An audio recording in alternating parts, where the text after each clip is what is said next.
Holy crap, this thing is a mess. It's crazy to see it back in the garage. Look how dirty it is. Oh my gosh. Filthy.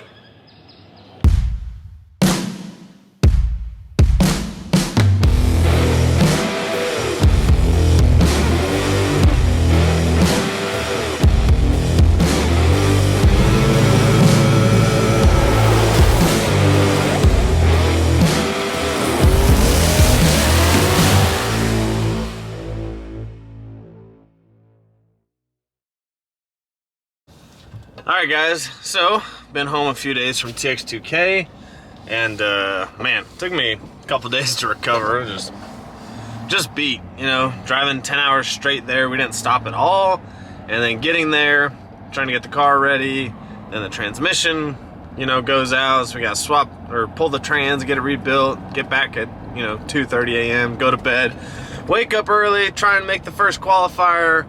Qualifier doesn't happen because GTRs, you know, do their thing.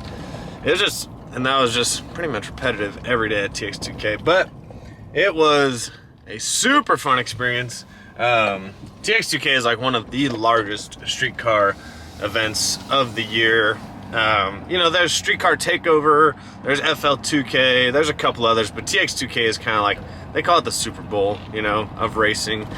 And it's, you know, it's one of the biggest events of the year, car count wise and spectator wise. So I definitely always try and make TX2K, and obviously those plans, and for a lot of people those plans don't always work out, but I was fortunate enough this year that, you know, stuff kind of lined up and we just worked our ass off until the very end to get the car there, and even had to work on it when it was there. But I'm super glad we were able to make it. I mean, me and Joe freaking we put in stupid amounts of hours those 2 weeks leading up to TX2K, because I think we got the motor like not even a full 2 weeks before we left.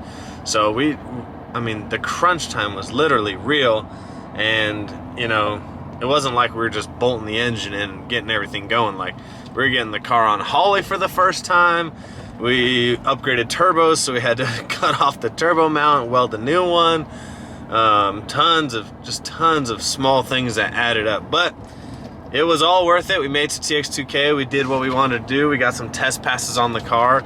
We actually made it to the semifinals. Didn't think we'd even make it there. We didn't even know if the car would go down the track. I mean, we'd driven it on the street a couple times, made a couple pulls, but that's why you go testing, is to figure out all the small issues. Like, you know, we had the vac line issues. We weren't getting boost. We had the dump valve issue where the trans got fried. And then there's a couple other like really small issues that were easy fixes, but it was all worth it, and I'm glad we got to make it. And it's pretty cool. Joe got to go, so it was honestly a really good time. And as far as like business wise goes, it's good for Coyote Direct to be out there with the car showcasing. I mean, not like we'd like to win the whole event, but just to be out there with a car that's running, and you know, have the windshield banner and stuff like that, and then, you know, I have a decent amount of people I've sold parts to, so it's always good to see, you know, see and show face out there. But anyways, enough of that. TX2K is over. We got to move on from that. It was a good testing deal, but now we got to actually make the car go fast. And this is where a lot more of the work takes place, and it gets a lot more technical, as we're going to have to switch bar angles. We're going to have to try different shock settings. The shocks might not even be strong enough for the power we're going to throw at it. These are things we don't know until we start really tossing some power at it. If you guys notice in a lot of the clips, the rear end separates, which is what you want on a radial tire car, but the problem is it's coming up on way too fast. So we got to kind of slow it down with the shocks, and we're not at the max of the shocks quite yet, but if they don't start slowing down within a few clicks, we will be kind of at the mercy of getting new shocks. And we already know that the front ones are going to need to be revalved for the new weight and really for the new power. So those shocks were valved according to my previous setup, but you know, when you're making like, you know, 13 to 1500 and you try and throw like an extra 300 to 400 horsepower at it, it changes a lot of things, and the front end's going to start wanting to pick up. The good thing is we have a really good percentage bias between the front and back. We're just going to need some really nice shocks to keep the front end down. So that's a pretty soon upgrade. So essentially what we're doing is we're taking the car over to Joe's today. I'm hoping my sensors come in today or tomorrow. Joe's probably gonna do like an actual technical video on installing all the sensors, but essentially what we're adding is drive shaft speed sensor, a G meter, rear shocks, and front shock travel sensors. So instead of just watching, you know, the old school ways, like, and that's what I did before, is you just watch videos and kind of see how the suspension does and you adjust the clicks based on that. Now we can actually see measurements of separation to make shock adjustments, which would be really cool. And that's a way better way to fine tune the data for your shocks. So that's gonna really help us out there. The dash finally came in from Featherlight Composites, so we're gonna get the dash mounted. I did a terrible job mounting the carpet just because I wanted carpet in there. So I got more carpet. We're gonna put some fresh carpet in there, recut it, make it all look good. What else? Oh, we gotta fix the hood. The hood is a huge issue that we have to address.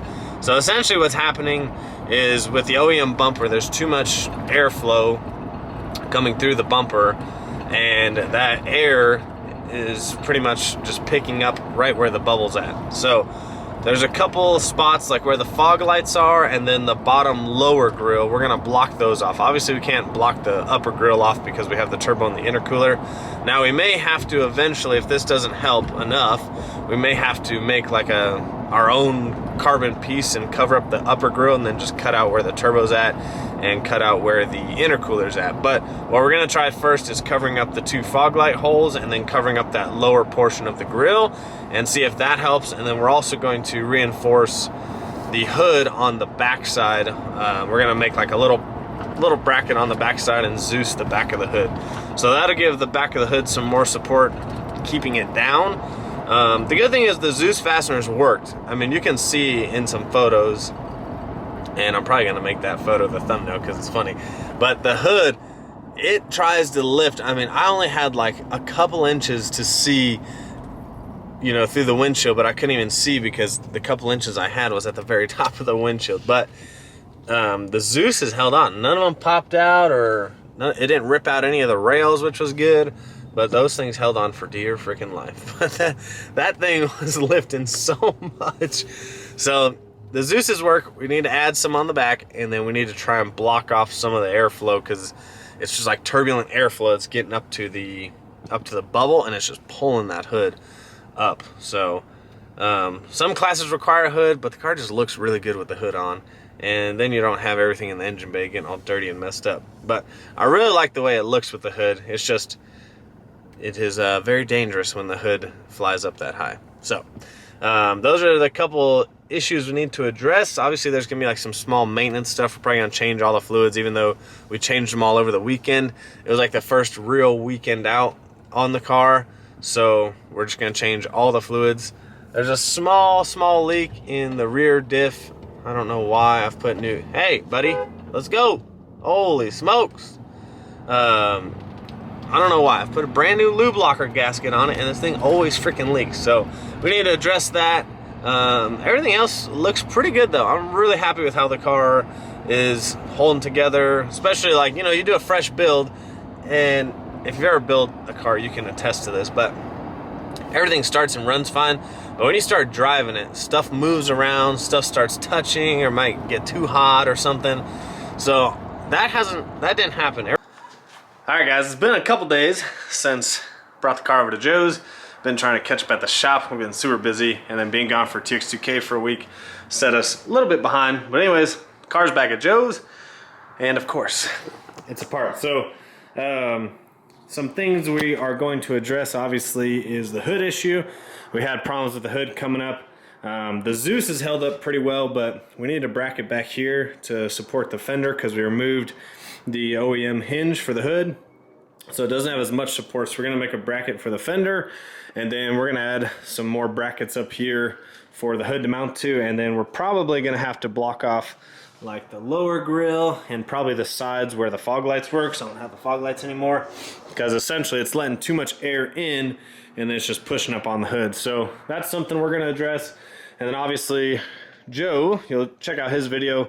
He's got the harness out. He's updating the harness. He's adding some shock sensors from Low Dollar Motorsports so we can get some actual shock data so we can figure out how much we need to adjust the shocks based on, or the bar angle based on how fast the rear end's coming up and separating. And then we're adding a G meter. So adding a G meter, and we're finally wiring in the oil temp sensor. So we just want to keep an eye on the oil temp because with the aluminum rods, you want to make sure the oil temp is sufficient enough to be beaten on it. So don't want to, obviously you want to get some heat in your motor. So now we can monitor oil temp and oil pressure at the same time. And then we did pick up a Holly dash while we're at TX2K, but it is zip tied, super fancy. So because I had the Motion Raceworks mount for the AEM dash and it doesn't work, so we ended up getting the Holly 7-inch display bracket from Motion with the little collar, which I already had, but comes with it.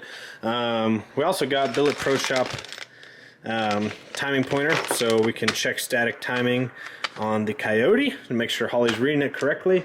And so what I'm doing right now is got some bolts. These are the nuts for the rear mount sensors for the shocks. They actually bolt up to there, and this replaces like whatever nut you had on the bolt. So got to put those on.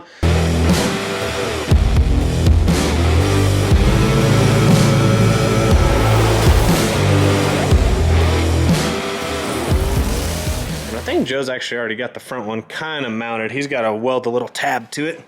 Yeah, so the top is up there. He's got it already, and then he's gonna just weld a little piece, little bolt right there that it's gonna mount to. And then we got the drive shaft off because we got to hook up the drive shaft speed sensor, put the little wheel on there, and yeah, just doing some small upgrades, which probably should have done this in the first place, but we're kind of running out of time for TX2K.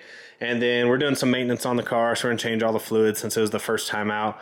Obviously, we already did like braking oil change and then the first oil change on the engine, but we're gonna do another one. Probably gonna swap the trans fluid since we had to get the trans rebuilt. We did put brand new fluid in it, but probably just be safe and drain that out. I do have an ongoing freaking leak with the rear end, so we're gonna fix that once and for all this time also. And then, like I said, just some small maintenance stuff. So the biggest things we're trying to get done is, oh, and we're going to mount the dash. The dash finally came in, and I got some new carpet. I kind of just threw this carpet in for TX2K so people wouldn't bitch at me for not having carpet. So we actually got an actual dash. I had a MMR carbon dash before, but with mounting like the AEM dash and a couple other switches and stuff before we did the Holly, it had a bunch of holes in it. So I got a new dash from Featherlight Composites this time. And then got some new carpet. So we're got to make some tabs so we can Zeus fasten the dash on there, and then we'll get the Holly dash mount on there, and then just pretty much wire up the sensors. And like I said, you can check out Joe's video. He's going to do more in-depth on wiring up the sensors and stuff. But yeah, that's pretty much all the upgrades we're going to do.